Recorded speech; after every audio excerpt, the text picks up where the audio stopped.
News 16 Kerala.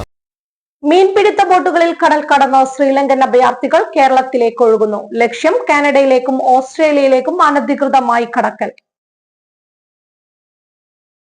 മീൻപിടുത്ത ബോട്ടുകളിൽ കടൽ കടന്ന് ശ്രീലങ്കൻ അഭയാർത്ഥികൾ കേരളത്തിലേക്ക് ഒഴുകുന്നു. ലക്ഷ്യം കാനഡയിലേക്കും ഓസ്ട്രേലിയയിലേക്കും അനധികൃതമായി കടക്കൽ.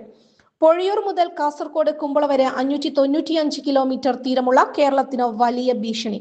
അഭയാർത്ഥികൾ കടക്കുന്നത് ഭക്ഷണവും സുരക്ഷിതമായ ജീവിതവും തേടി. കേരളത്തിൽ നിന്ന് വിദേശത്തേക്ക് കടത്താൻ മനുഷ്യക്കടത്ത് സംഘങ്ങൾ. അഭയാർത്ഥി പ്രവാഹം കേരളത്തിന് തലവേദനയാകുമോ? സാമ്പത്തിക പ്രതിസന്ധിയും മോശം ജീവിത സാഹചര്യങ്ങളും കാരണം ശ്രീലങ്കൻ അഭയാർത്ഥികൾ കേരളത്തിലേക്ക് ഒഴുകുന്നു. ശ്രീലങ്കൻ അഭയാർത്ഥികളെ കേരളത്തിലേക്ക് കടത്തിക്കൊണ്ടുവന്നെന്ന രഹസ്യ വിവരത്തിന്റെ അടിസ്ഥാനത്തിൽ കൊല്ലം ശക്തികുളങ്ങരയിൽ 15 പേരുമായി എത്തിയ ബോട്ട് പിടികൂടി. മത്സ്യബന്ധന ബോട്ടുകളിൽ ശ്രീലങ്കയിൽ നിന്ന് കേരളത്തിലേക്ക് വൻതോതിൽ ആളുകളെ കടത്തുന്നുണ്ട്. കാർത്തിക എന്ന ബോട്ടിൽ ശ്രീലങ്കൻ അഭയാർത്ഥികളെ കേരള തീരത്തേക്ക് വരുന്നുവെന്നായിരുന്നു രഹസ്യ വിവരം. ഇതിന്റെ അടിസ്ഥാനത്തിൽ കേരള തീരത്തെ എല്ലാ ഹാർബറുകളിലും ലാൻഡിംഗ് സെന്ററുകളിലും പരിശോധന നടത്തിയിരുന്നു. ഇതിനിടയിൽ തൃശൂർ അഴീക്കോടും കൊല്ലം ശക്തികുളങ്ങരയിലും കാർത്തിക എന്ന പേരിലുള്ള ബോട്ട് കസ്റ്റഡിയിലെടുക്കുകയായിരുന്നു. തൃശൂരിൽ പിടികൂടിയ ബോട്ടിലുള്ളവരെയും ചോദ്യം ചെയ്തു വരികയാണ്. ശക്തികുളങ്ങരയിൽ പിടിച്ചെടുത്ത ബോട്ടിന് ഫിഷിംഗ് ലൈസൻസ് ഇല്ല. ശക്തികുളങ്ങര സ്വദേശിയുടെ ഉടമസ്ഥതയിലുള്ളതാണ് ബോട്ട്. സാമ്പത്തിക പ്രതിസന്ധിയിൽ കൂപ്പുകുത്തിയ ശ്രീലങ്കയിൽ നിന്ന് ഭക്ഷണവും സുരക്ഷിതമായ ജീവിതവും തേടിയാണ് അഭയാർത്ഥികൾ ഇന്ത്യയിലേക്ക് എത്തുന്നത്.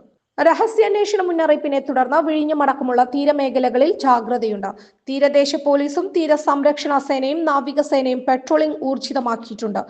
ആഭ്യന്തര സ്ഥിതി രൂക്ഷമായതോടെ കടൽ കടന്ന് ഇന്ത്യയിലേക്ക് എത്താൻ മനുഷ്യക്കടത്ത് സംഘങ്ങളുടെ സഹായത്തോടെ നിരവധി പേർ യാത്ര തുടങ്ങിയെന്നാണ് വിവരം.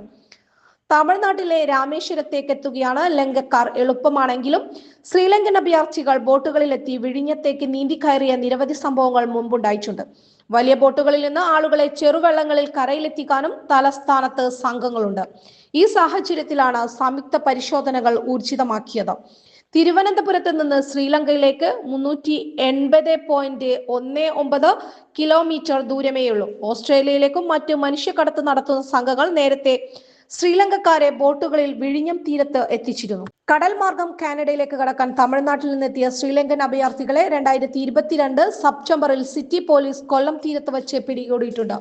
2012 കൊല്ലത്ത് നിന്ന് ബോട്ടിൽ ഓസ്ട്രേലിയയിലേക്ക് കടക്കാൻ ശ്രമിക്കവേ 133 ശ്രീലങ്കൻ അഭയാർത്ഥികളെ മറൈൻ എൻഫോഴ്സ്മെന്റ്, കോസ്റ്റ് ഗാർഡും സംയുക്തമായി പിടികൂടിയിരുന്നു. ഇതിനു മുമ്പ് ഒരു സംഘം വിജയകരമായി ഓസ്ട്രേലിയയിലേക്ക് കടന്നിരുന്നു. 2010 മെയ് 7 മനുഷ്യക്കടത്ത് കേസ് കൊല്ലത്ത് രജിസ്റ്റർ ചെയ്തിട്ടുണ്ട്. രഹസ്യ വിവരത്തെ തുടർന്ന് നടത്തിയ പരിശോധനയിൽ കൊല്ലത്ത് ലോഡ്ജിൽ നിന്ന് ശ്രീലങ്കൻ സ്വദേശികളായ 28 പുരുഷന്മാരും 5 സ്ത്രീകളും 5 കുട്ടികളും അടക്കം 38 പേരെയാണ് അന്ന് പിടികൂടിയത്. പൊഴിയൂർ മുതൽ കാസർഗോഡ് കുമ്പള വരെ 595 കിലോമീറ്റർ തീരദേശമുള്ള കേരളത്തിന് കടൽ വഴിയുള്ള ഭീഷണി ഏറെയാണ്. വിഴിഞ്ഞത്ത് വലിയ ബോട്ടുകൾ തീരത്തടുക്കില്ല. പക്ഷേ ശ്രീലങ്കൻ അഭയാർത്ഥികൾ ബോട്ടുകളിലെത്തി വിഴിഞ്ഞത്തേക്ക് നീന്തിക്കയറിയ നിരവധി സംഭവങ്ങൾ മുമ്പുണ്ടായിട്ടുണ്ട്. ഉൾക്കടലിലെ വലിയ ബോട്ടുകളിൽ നിന്ന് ആളുകളെ ചെറുവെള്ളങ്ങളിൽ കരയിലെത്തിക്കാനും സംഘങ്ങളുണ്ട്. News 16 news desk. പക്ഷമില്ല, വിവേചനമില്ല. നേരിനൊപ്പം, നാടിനൊപ്പം, നാട്ടുകാർക്കൊപ്പം. News 16 Kerala channel.